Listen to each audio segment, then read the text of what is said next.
Hello दोस्तों, मैं आपका दोस्त आपका मेंटर वीके सर। दोस्तों यूट्यूब चैनल के इस प्लेटफॉर्म पर आप सभी का स्वागत है। जैसा कि दोस्तों हमारा रोज़ की तरह आज भी उसी तरह सेशन चलता रहेगा। और मैं पिछली क्लास में जो बात किए थे उसमें हमने प्राइमरी ऑक्सिलरी वर्ब की बात कर रहे हैं, जिसमें हमने टू हैव के बारे में बताया था और उससे पहले मैंने टू बी के बारे में बताया। आज वही प्राइमरी ऑक्सिलरी में वर्ब में हम टू डू वर्ब के बारे में आज बात करेंगे। और दोस्तों जो लोग हमसे नए जुड़े हैं उनसे एक रिक्वेस्ट है कि वो हमारी प्लेलिस्ट में जा कर के सारी वीडियो देख लें। और जो क्योंकि वो देख लेंगे तो इससे यह क्या होगा कि हमारी आने वाली हर वीडियो का कंटेंट आपको समझ में आता रहेगा। और नए हैं तो चैनल को सब्सक्राइब भी करें और बेल आइकन को प्रेस करना ना भूलें, क्योंकि अगर बेल आइकन को प्रेस कर लेंगे तो उससे नोटिफिकेशन जो है आपको टाइमली मिलती रहेगी हर कंटेंट की।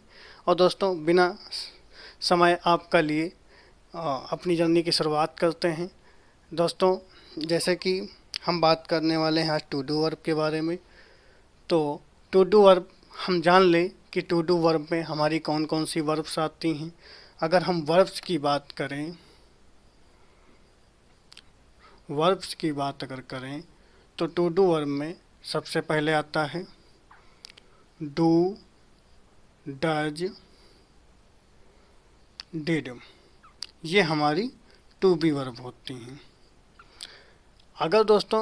अगर इसको हम यूज कैसे करते हैं टेंस में कौन कौन से, अगर हम टेंस की बात करें दोस्तों तो हम डू वर्ब का यूज प्रेजेंट टेंस में करते हैं। किस में करते हैं? प्रेजेंट टेंस में। डज का भी हम प्रयोग प्रेजेंट टेंस में करते हैं।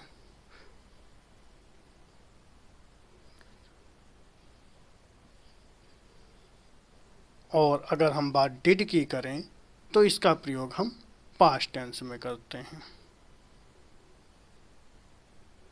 दोस्तों जैसा कि हमने समझ लिया होगा हमारी वर्ब्स कौन कौन सी होती हैं। Do, does, did. अगर टेंस की बात करें तो डू का भी प्रयोग प्रेजेंट टेंस में होता है और डज का भी प्रयोग प्रेजेंट टेंस में होता है, लेकिन डिड का जो प्रयोग होता है वो हमारा पास्ट टेंस में होता है। इसी तरह अगर हम बात इसके नंबर की करें अगर नंबर मतलब कि कौन सा सिंगुलर नंबर में है और कौन सा प्लूरल नंबर में है। तो अगर हम बात डू की करें तो डू हमारा क्या आता है? प्लूरल नंबर में आता है। किस में आता है? प्लूरल नंबर में। और अगर हम बात डज की करें तो डज हमारा किस में आता है? सिंगुलर नंबर के साथ।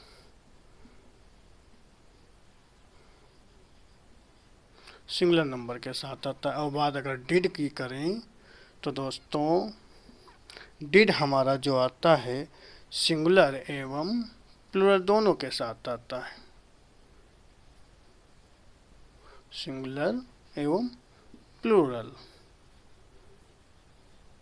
प्लूरल दोनों के साथ आता है। जैसा कि दोस्तों हमने समझ लिया होगा कि डू का प्रयोग प्रेजेंट टेंस में प्लूरल नंबर के साथ किया जाता है, डज का प्रयोग प्रेजेंट टेंस में सिंगुलर नंबर के साथ किया जाता है। वहीं पर अगर डिड की बात करें तो डिड का प्रयोग पास्ट टेंस में सिंगुलर एवं प्लूरल दोनों में किया जाता है। यहाँ तक हम समझ लिए होंगे। दोस्तों अब आगे हम हेडिंग बनाएं यूज ऑफ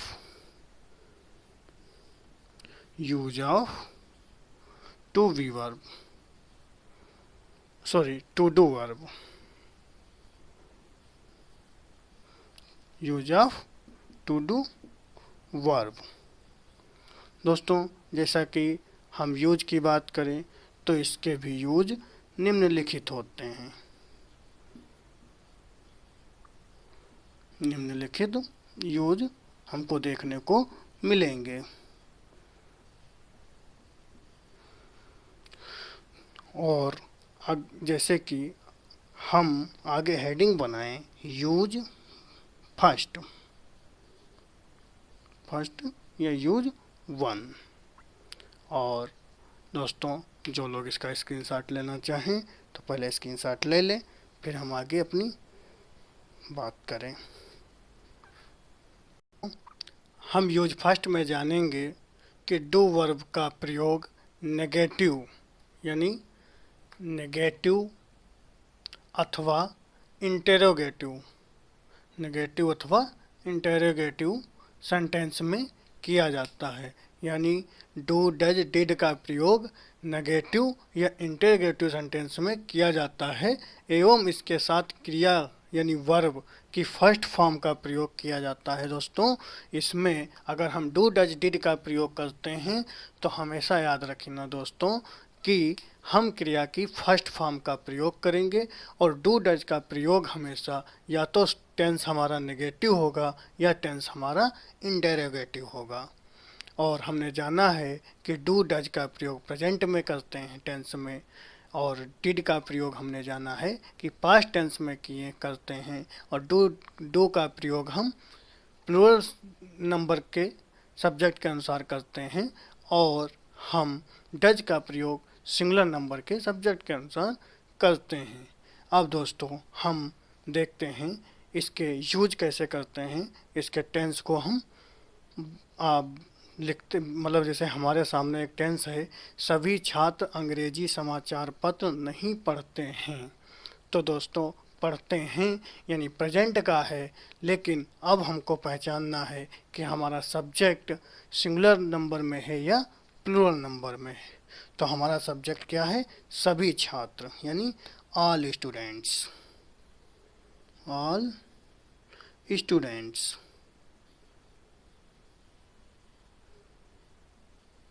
जिसमें दोस्तों ऑल स्टूडेंट्स हो गया, इससे हम पहचान गए कि हमारा सब्जेक्ट किस में है? प्लूरल नंबर में है। और जो हमारा प्लूरल नंबर का है तो हम क्या प्रयोग करेंगे? डू का प्रयोग करेंगे। All students do. अब हम दोस्तों नहीं है तो हम नॉट लगा लेंगे। डू नॉट, सभी छात्र अंग्रेजी नहीं पढ़ते हैं यानी रीड, क्या नहीं पढ़ते हैं? English newspaper.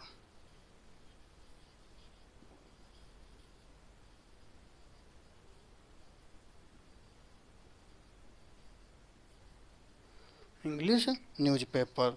जैसे कि दोस्तों हमारा बन गया कि all students do not read English newspaper. दोस्तों हमने क्या देखा कि हमारा टेंस प्रेजेंट का है और सब्जेक्ट हमारा प्लूरल नंबर का है, इसलिए हमने डू का प्रयोग किए और डू के साथ हमने वर्ब की फर्स्ट फॉर्म का प्रयोग किए।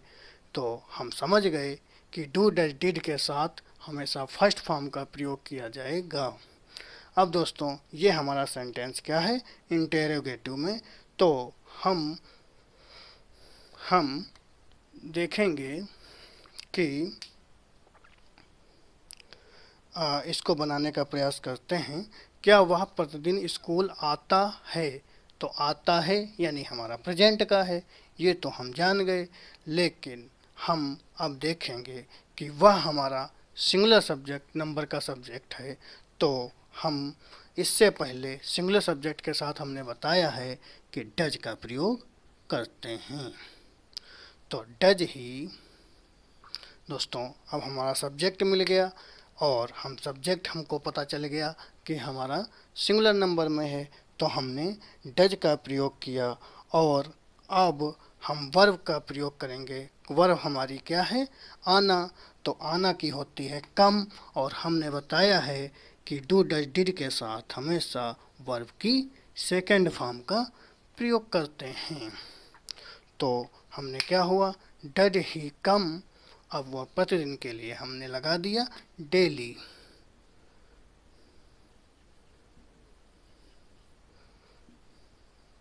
दोस्तों कैसे बन गया? Does he come, sorry school है ना, तो does he come school daily. क्या होगा? स्कूल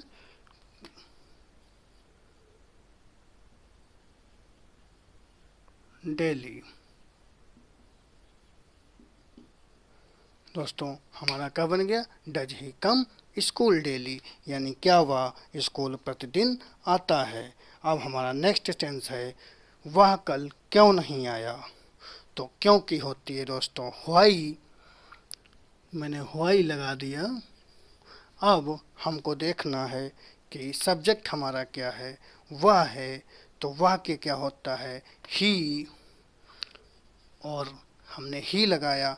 अब हम सबसे पहले देखेंगे हमारा टेंस किस में है, तो पास्ट में है। और जो हमारा टेंस पास्ट में है, तो मैंने पीछे बताया है कि पास्ट के लिए हम डिड का प्रयोग करते हैं, और डिड का प्रयोग करेंगे व्हाई से बाद। हमने डिड लगा दिया, यानी सब्जेक्ट जब ढूंढा तो सब्जेक्ट के अनुसार हमने हेल्पिंग वर्ब ढूंढ ली, और जब हेल्पिंग वर्ब ढूंढ ली तो अब हम लगाएंगे not. Why did he not come to come yesterday, यानी वह कल क्यों नहीं आया, यानी why did he not come yesterday।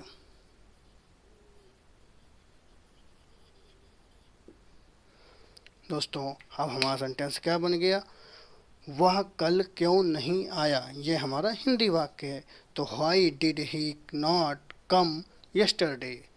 जैसे कि दोस्तों हमने बताया है कि डू डज डिड का प्रयोग हमेशा या तो नेगेटिव टेंस में करेंगे या इंट्रोगेटिव में करेंगे, या इंट्रोगेटिव और नेगेटिव एक ही टेंस होगा तब भी हम करेंगे। तो हमने पहला वाक्य देखा कि सभी छात्र अंग्रेजी समाचार पत्र नहीं पढ़ते, यानी all student do not read English newspaper. और दूसरा हमने क्या बनाया, हमारा इंटेरोगेटिव था, तो क्या वह प्रतिदिन स्कूल आता है, does he come school daily. और तीसरा क्या है, इंटेरोगेटिव होते हुए भी नेगेटिव टेंस है, तो वह कल क्यों नहीं आया। तो दोस्तों हम सेंटेंस को क्या बनाएंगे कि टेंस को क्या बनाएंगे, why did he not come yesterday. उम्मीद है कि दोस्तों समझ में आया होगा। अगर समझ में आया है तो दोस्तों नोट डाउन कर लीजिए। दोस्तों हमने अभी तक क्या जाना कि जो हमने पीछे जाना है उसका स्ट्रक्चर ये है, ये हमारा नेगेटिव का है, ये हमारा इंटेरोगेटिव का है। Subject do does did plus not plus verb plus object, ये हमारा नेगेटिव का स्ट्रक्चर है। और do does did subject plus V1 plus object plus question mark, ये हमारा क्या है, इंटेरोगेटिव का स्ट्रक्चर है। ये हमने पहले पीछे से जान लिया है कि हमने पीछे जैसा कि इसके नियम और क्या क्या बोलते हैं हिंदी वाक्य हमने देखे हैं। अब हम बात करेंगे यूज टू की। दोस्तों हमने पीछे क्या देखा है कि डू डज डिड का प्रयोग नेगेटिव और या तो इंट्रोगेटिव सेंटेंस में किया जाता है, या तो इंट्रोगेटिव में नेगेटिव भी होता है। तो ऐसे वाक्यों में हम डू डज डिड का प्रयोग करते हैं। लेकिन पीछे हमने ये नहीं देखा कि पॉजिटिव, क्योंकि वो केवल दो चीज़ को बात कर रहा है कि नेगेटिव और इंटेरोगेटिव के। लेकिन दो यूज टू हमारा दोस्तों क्या कहता है, डू वर्ब का प्रयोग पॉजिटिव सेंटेंस में भी किया जाता है, जो वाक्य को इम्फेसाइज करने का कार्य करता है। इम्फेसाइज की स्पेलिंग दोस्तों ZE भी होता है, SE भी होता है।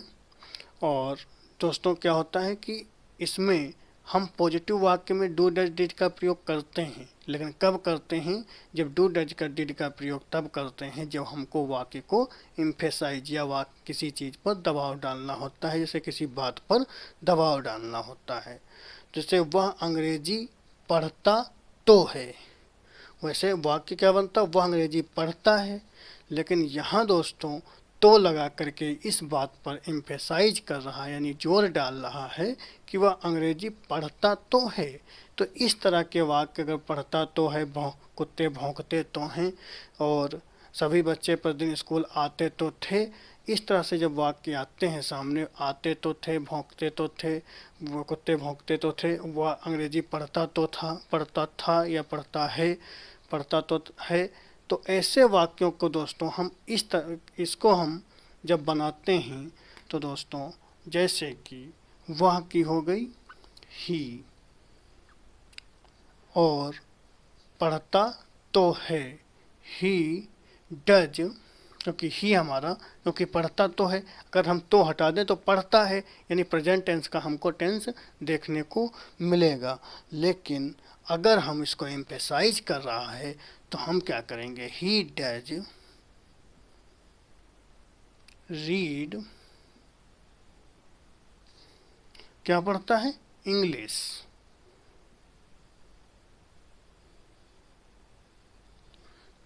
He does read English. और अगर हम दूसरा बनाएं, कुत्ते भौंकते तो हैं, तो डॉग्स,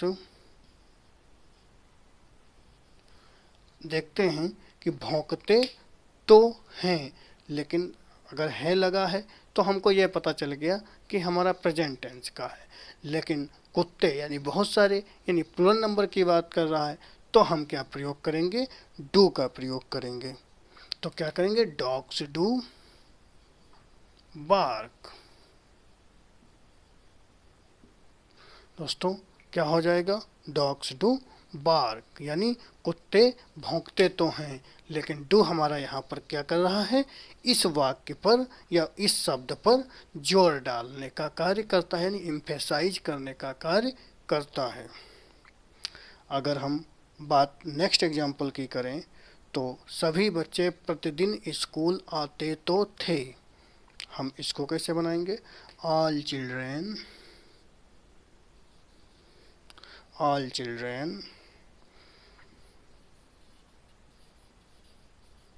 ऑल चिल्ड्रेन स्कूल आते तो थे, ऑल चिल्ड्रेन, और चिल्ड्रेन हमारा प्लूरल है लेकिन थे है तो यह पास्ट टेंस को दर्शाता है। ऑल चिल्ड्रेन डिड कम, आते थे यानी कम। दोस्तों हमने जाना है कि डू डैट डिड के साथ हमेशा क्रिया की फर्स्ट फॉर्म का प्रयोग करते हैं। ऑल चिल्ड्रेन डिड कम, किस कहाँ आते हैं, school, come to school daily, यानी all children did come to school daily. दोस्तों हमने क्या बनाया, ऑल चिल्ड्रेन। डिड हमारा जो यहाँ पर कार्य कर रहा है वो एम्फेसाइज करने का कार्य कर रहा है, यानी all children did come to school daily, यानी ऑल मतलब सभी बच्चे प्रतिदिन स्कूल आते तो थे। और आप अगर चाहो तो चिल्ड्रेन की जगह पर स्टूडेंट भी कर सकते हो, चिल्ड्रेन भी होता है, अगर बच्चा पढ़ने वाला है तो स्टूडेंट भी कर सकते हो। All students did come to school daily. और हमने उम्मीद है कि हम यहाँ तक समझ लिए होंगे कि हमारा जो डू डज डिड है, जैसे कि यहाँ डू डिड और यहाँ डू और यहाँ का डज, ये हमारा क्या कर रहा है, वाक्य को एम्फेसाइज करने का कार्य कर रहा है। तो हम समझ लिए होंगे कि इसका अगर पॉजिटिव टेंस सेंटेंस में अगर इसका यूज होता है तो हम समझ लेंगे कि ये वाक्य को एम्फेसाइज करने का कार्य करता है, वरना इसका प्रयोग कहाँ पर होता है, या तो टेंस नेगेटिव होगा या इंटरोगेटिव होगा या इंटरोगेटिव होते हुए भी नेगेटिव होगा। तो ऐसे वाक्यों में हम डू डज डिड का प्रयोग करते हैं। अगर आप लोग चाहें तो इसका स्ट्रक्चर देख लीजिएगा, जैसे सब्जेक्ट और वर्ब और ऑब्जेक्ट होता है, लेकिन जब किसी वाक्य को एम्फेसाइज करना होता है तो यहाँ पर हम क्या करते हैं, डू डज डिड का प्रयोग करते हैं। डू डज डिड का प्रयोग करते हैं। चाहो तो हम उसका पूरा स्ट्रक्चर बना देते हैं दोस्तों, जैसे कि अगर चाहो आप लोग तो हम पूरा स्ट्रक्चर का पूरा कर देते हैं। Subject plus do does did और फिर क्या हो जाता है, प्लस वर्ब की फर्स्ट फॉर्म प्लस ऑब्जेक्ट। ये हमारा इसका स्ट्रक्चर होता है दोस्तों। Subject plus do does did plus verb की फर्स्ट फॉर्म प्लस ऑब्जेक्ट, ये हमारा सब ये इसका स्ट्रक्चर होता है।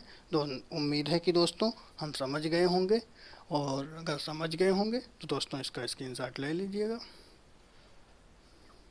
हमने पीछे जान लिया होगा कि डू डज डिड का प्रयोग हमेशा नेगेटिव और इंटरोगेटिव सेंटेंस में किया जाता है। उसके बाद हमने जाना कि एक विशेष स्थिति में जब हम वाक्य को एम्फेसाइज करते हैं तो हम पॉजिटिव सेंटेंस में भी डू डज डिड का प्रयोग कर सकते हैं। और हमने ये भी जाना है कि डू डज का जब भी प्रयोग करेंगे तब हम V1 यानी क्रिया की फर्स्ट फॉर्म का प्रयोग करेंगे। अब दोस्तों बात हम नेक्स्ट यूज नंबर 3 की करने वाले हैं।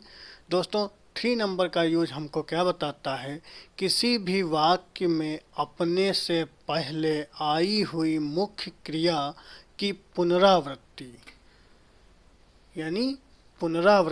यानी रिपीटिशन, मतलब जो बार बार रिपीट जो होती है उसको रोकता है, यानी उसको रोकने के लिए भी डू वर्ब का मतलब do does did, do verb का प्रयोग किया जाता है। दोस्तों जब भी कहा जाए डू वर्ब तो डू डज डिड समझ लीजिएगा। तो दोस्तों हमारा तीसरा वाक्य क्या कहता है कि हम किसी वाक्य में पुनरावृत्ति को रोकने के लिए डू वर्ब का प्रयोग करते हैं। जैसे दोस्तों हम इसको एग्जाम्पल के माध्यम से और बेटर समझने का प्रयास करेंगे। जैसे, क्या आप पढ़ते हैं? हाँ मैं पढ़ता हूँ, या हाँ मैं पढ़ता तो हूँ। दोस्तों जैसे कोई आप किसी से आप पूछें कि क्या आप पढ़ते हैं, तो हाँ वो क्या जवाब देता है, हाँ मैं पढ़ता तो हूँ या मैं पढ़ता हूँ। दोनों की बात एक है, पढ़ता तो हूँ या पढ़ता हूँ। लेकिन इसको हम इंग्लिश में कैसे बनाएंगे, तो क्या आप पढ़ते हैं, पहले हम इसको इतना जान लें। दोस्तों आपको परेशान होने की ज़रूरत नहीं है, हम यहाँ पर डू वर्ब पढ़ा रहे हैं, ना कि हम अभी टेंस पढ़ा रहे हैं। लेकिन हमको अगर बेसिक पता रहेगा, जब हम आपको टेंस पढ़ाएंगे जस्ट इसके बाद हम अगर मॉडल ऑग्ज़िलरी पढ़ाने के बाद हम टेंस ही शुरू करेंगे, तो उसके बाद हम इसको इस चीज़ को आप वो सब्जेक्ट वर्ब एग्रीमेंट में विस्तार से पढ़ोगे। लेकिन यहाँ पर हम तब तक के लिए थोड़ा जान लेते हैं। तो क्या आप पढ़ते हैं यानी प्रेजेंट, पढ़ते हैं प्रेजेंट टेंस का है, तो हमने बताया प्रेजेंट टेंस में डू डज का प्रयोग होता है, और डू का प्रयोग हम प्लूरल के साथ करते हैं और डज का प्रयोग हम सिंगुलर के साथ करते हैं। तो यू हमारा क्या है, प्लूरल है। तो प्लूरल है तो सीधी सी बात है कि हम डू का प्रयोग करेंगे। डू यू रीड, हम जानते हैं कि डू डज के साथ हम वर्ब की फर्स्ट फॉर्म का प्रयोग करते हैं। डू यू रीड हमारा टेंस ये बन गया, डू यू रीड। तो सामने वाले ने क्या कहा, सामने वाला कहा एस आई रीड। तो अब हम क्या करेंगे कि हम इस क्रिया की पुनरावृत्ति को रोकने के लिए हम क्या करेंगे, वो इसको ऐसे बनाएंगे, एस आई डू। तो ये हमारा डू क्या काम किया, हमारी रीड की मतलब रीड, वैसे यस आई रीड होता, लेकिन अगर हम डू लगा दिए तो हमारी रीड की पुनरावृत्ति को यानी रिपीटेशन को रोक दिया। बस हम यही बात कह रहे हैं कि हम डू वर्ब का प्रयोग वहाँ पर भी करते हैं जब वाक्य की पुनरावृत्ति को रोकना होता है। तो दोस्तों किसी ने किसी से कहा डू यू रीड, क्या आप पढ़ते हो, उसने जवाब दिया हाँ मैं पढ़ता हूँ, एस आई डू, यानी आई के साथ डू आता है। मतलब हम बताएंगे प्रेजेंट इंडिपेंडेंट जब हम आपको पढ़ाएंगे, इसलिए डू आया, वरना डज भी आ सकता था, ऐसा कोई कंपलसरी नहीं कि डू ही आएगा, हम आगे देखेंगे अभी। तो दोस्तों एस आई डू, जो हमारा डू क्या काम किया, रीड की पुनरावृत्ति को रोकने का कार्य किया। हम समझ गए होंगे दोस्तों। अब हम बात इसकी करते हैं, क्या वह आपका सम्मान करता है?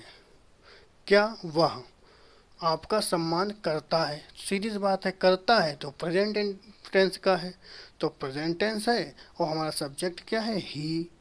और ही हम जानते हैं कि सिंगुलर नंबर का सब्जेक्ट है, तो हम सिंगुलर नंबर के साथ क्या प्रयोग करते हैं? डज का। हमने डज ही हो गया। Does he respect to you. अब सेंटेंस क्या बनेगा? Does he respect you. Does he respect you. अब इतना हमारा सेंटेंस बन गया। डज ही रेस्पेक्ट यू, यानी डज ही रेस्पेक्ट यू, क्या वह आपका सम्मान करता है? अब उसने क्या आगे रिप्लाई क्या दिया? हाँ करता तो है, तो क्या बन जाएगा? एस। एस के लिए हो गया हाँ। करता है तो है यस, तो कौन करता है? ही। तो क्या होगा दोस्तों? अगर हम अब देखना पड़ेगा दोस्तों कि अब करता कौन है। तो अब उसने कहा क्या वह आपका सम्मान करता है, यानी डज ही रेस्पेक्ट यू। अब वो क्या कहता है? करता तो है, यानी रिप्लाई तो किया, तो रिप्लाई सम्मान करता तो है किसके लिए कहा? आपके साथ, मतलब वो उसके साथ कहा।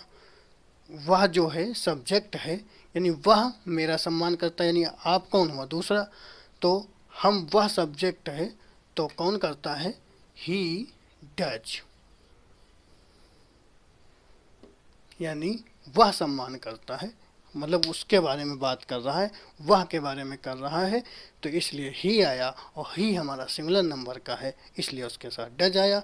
यहाँ आई हमारा प्लुरल नंबर का है, इसलिए उसके साथ डू आया। हमने समझ लिया होगा कि वह आपका सम्मान करता है। करता तो है, यानी अगर हम आपसे कहें कि वह आपका सम्मान करता है, तो क्या बोलेंगे? Does he respect you. Does he respect you, यानी वह आपका क्या वह आपका सम्मान करता है? तो आप क्या कहेंगे कि हाँ करता तो है। अब करता कौन है? वह। और वह के लिए क्या आएगा? ही। तो ही डज, और डज हमारा क्या किया? रेस्पेक्ट टू यू की, रेस्पेक्ट की हमारी पुनरावृत्ति को रोक दिया। इसको हमारे डज ने क्या किया? पुनरावृत्ति को रोक दिया। समझ गए दोस्तों?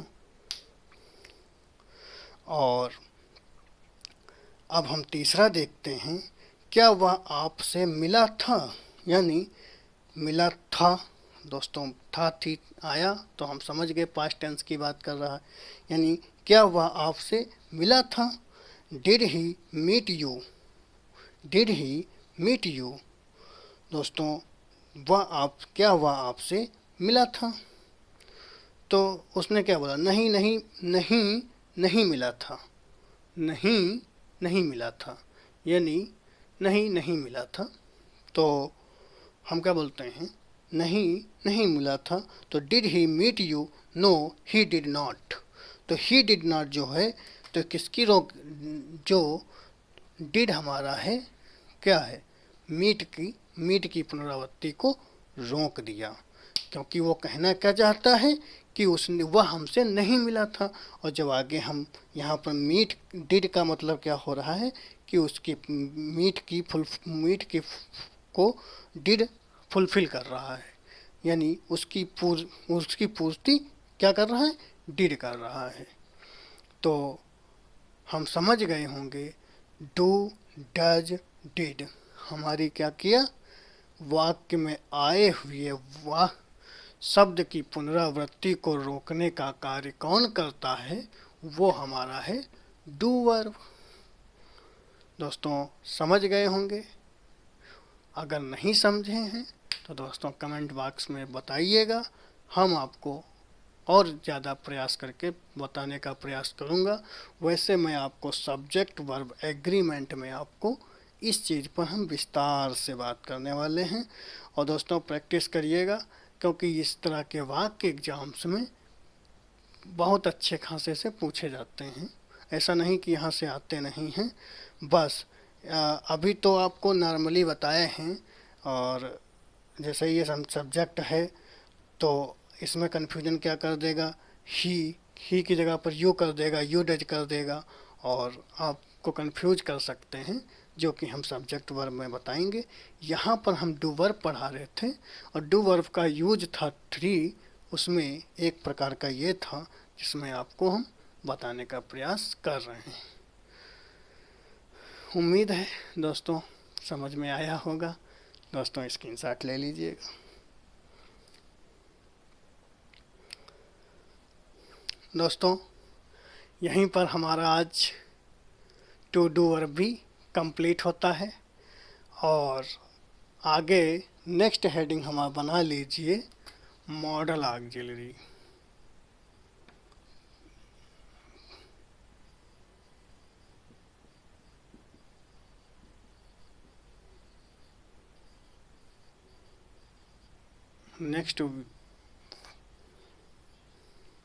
नेक्स्ट हमारा टॉपिक क्या होगा, मॉडल ऑक्सिलरी, जिसमें कैन कोड शुड सेल, इस तरह से ये हमारे क्या हैं, मॉडल ऑक्सिलरी हैं।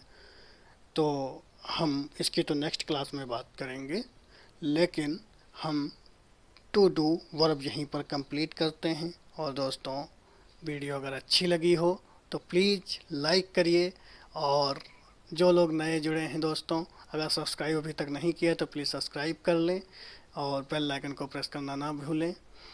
और जो लोग हमारी पिछला वीडियो देखना चाहते हैं वो हमारे यूट्यूब चैनल के प्लेलिस्ट में जा कर के उसमें सारी क्लासें आपको मिल जाएंगी और आप देख सकते हैं। इसी के साथ दोस्तों, thanks for watching this video and till then take care.